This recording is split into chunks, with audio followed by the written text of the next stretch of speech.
Dieu, c'est un Dieu de principes. Beaucoup de chrétiens n'arrivent pas à comprendre que Dieu a des principes. Lorsque vous êtes païen, le diable ne tient pas compte de l'état du cœur pour donner des richesses à quelqu'un.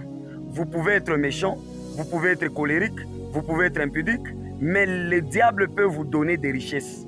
Parce que lui ne tient pas compte de la qualité du cœur. Tandis que Dieu, avant de donner à quelqu'un le richesse, parce que Dieu considère le richesse terrestre comme un couteau dans la main de quelqu'un. Vous savez, un enfant ne connaît pas manipuler un couteau, il va se tuer. C'est ainsi que Dieu ne peut pas vous donner des richesses. Tant que vous êtes méchant, vous risquerez de faire des dégâts avec ces richesses.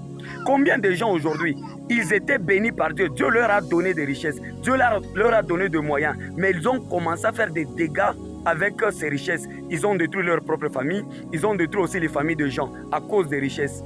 Dieu, avant de vous donner des richesses, il travaille d'abord votre état du cœur. Dieu regarde d'abord à la qualité du cœur. C'est pourquoi l'Écriture dit ceci, dans Proverbes chapitre 17 au verset 20. La Bible dit, un cœur faux ne trouve pas le bonheur.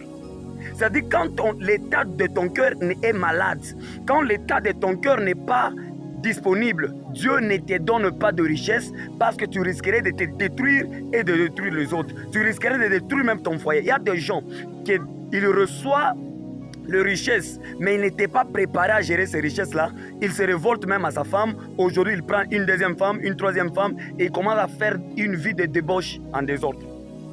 Dieu, avant de vous bénir, il tient compte de l'état de votre cœur.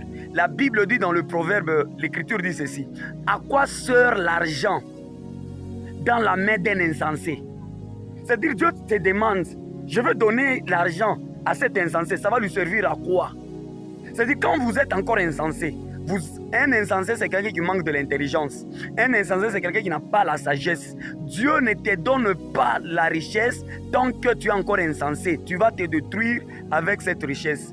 Acquiert d'abord la sagesse. C'est pourquoi la Bible dit dans Proverbe chapitre 8, moi, la sagesse avec moi sont la richesse et la gloire.